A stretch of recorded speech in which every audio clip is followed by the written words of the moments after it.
Hey everybody, it's Eliam Henderson, and today we're discussing mid-air collisions.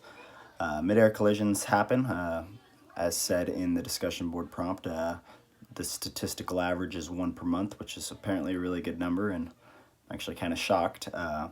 However, with new technology coming out, such as ADS-B and whatnot, that's going to be required by 2020, it should help mitigate and allow pilots to have a better situational awareness of what's going on around them.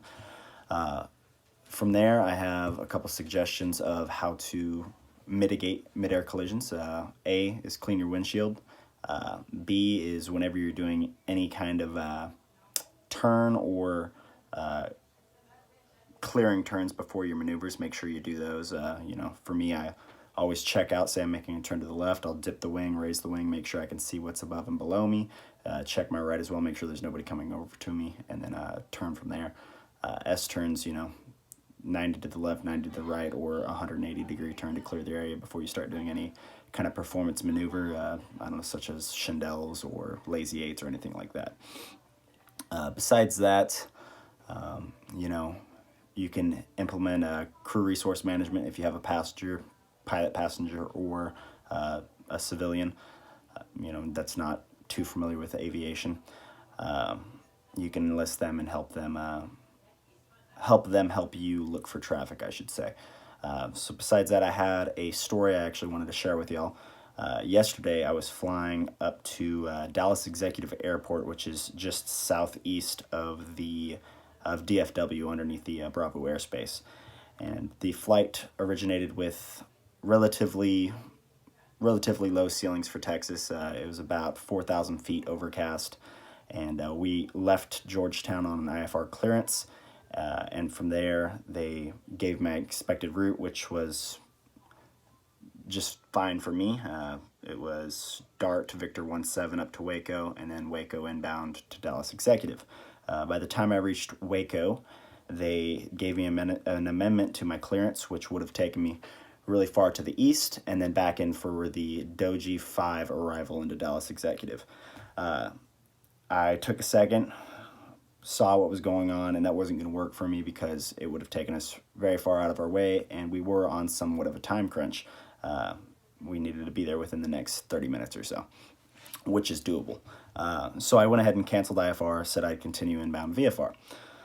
From there, we got on with Fort Worth approach, DFW approach, and they cleared me into the Bravo airspace, and they gave me an altitude restriction of at or below 2,500, which I thought was pretty strange, which I guess makes sense now. They wanted to keep us G8 planes low to the ground while the big Boeings flew into DFW. And we were on the approach path from DFW. All the planes were approaching from the south, and I was flying in from the south. I did pull up ForeFlight to help kind of show you what was going on. So as you can see, the blue is me, and then the reds are some of the factors I had to look out for. So as I was approaching Dallas Executive here, we had this antenna farm, huge antennas, and they were at my level, and then I believe a few of them were a little bit above me.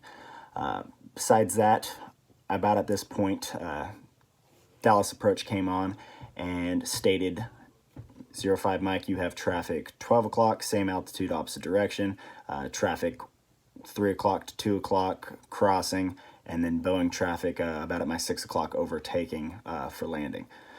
This was quite a workload on me, stressing me out while I'm trying to make sure I'm not hitting any towers. I had to scan and find 3 aircrafts to look out for.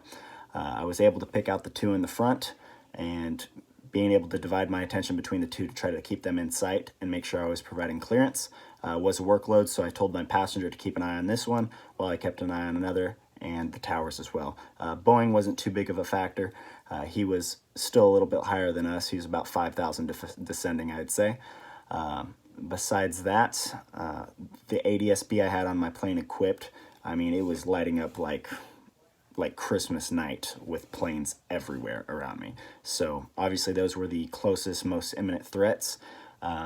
Besides that, it was definitely a workload getting into Dallas Executive on that day, and a possibility for a mid-air collision is present if you're not paying attention, keeping your head on a swivel, always looking outside, scanning for traffic, and using CRM to have your passengers help you when they can, because that was a big workload. And if you weren't paying attention, you could absolutely run into somebody, especially in a Bravo airspace, or hit those towers if you're not paying attention either. I mean, it is a big possibility. So overall, keep an eye on what's going on around you.